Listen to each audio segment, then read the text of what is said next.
Rest of the story. One warm summer day early in the 19th century, a man and his family took a vacation to the seashore. Daddy was one Marcus Samuel, owner of a small novelty shop in London's East End. His young children were enjoying the beach, scavenging for debris and such. And then after a while, Daddy looked around and the children were nowhere to be found. He turned to their mother, asked had she seen the youngsters. She had not. When the children finally did show up, they were proudly carrying some intriguing items, things they had made for themselves. To their empty lunch boxes, the children had affixed some of the objects they had discovered. Various sizes, various shapes, all the same type of object. Was it not a wonderful decoration, the little ones wanted to know? And indeed, their daddy said it was. He was fascinated. In fact, the youngster's creativity gave Marcus Samuel an idea for his novelty shop. Little boxes similarly decorated. He would personally manufacture several of these curios and see how they would sell. Well, he did, and they sold well. They sold so well that within a short time those products comprised a considerable portion of Marcus's novelty business.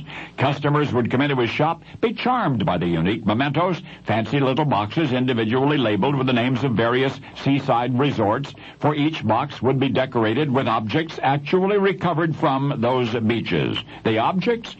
Conchs, sometimes pronounced conches.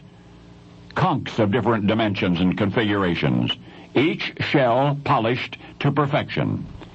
Well, that summer holiday, Marcus's children had collected conchs and fastened them to their empty lunch boxes, and thus was born a knick-knack industry in the East End of London. But more.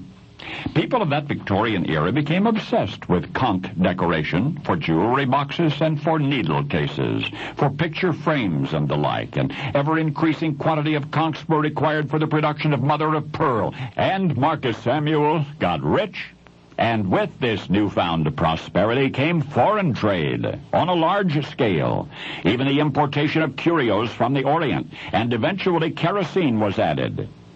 I said eventually kerosene was added to the crowded cargo lists, and the conch itself became the corporate logo of Marcus Samuel's Transport and Trading Company, as it is to this day.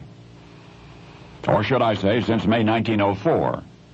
The company trademark, rather than a conch, at least more specifically, has been changed to a scallop, but in any case, it all began on a summer holiday when Marcus, inspired by the ingenuity of the children, started decorating boxes with the former homes of these sea creatures, the little shells in which the sea creatures had lived. And that's what he called his company back then, and that's what his company is called today, even though it's a worldwide oil company now.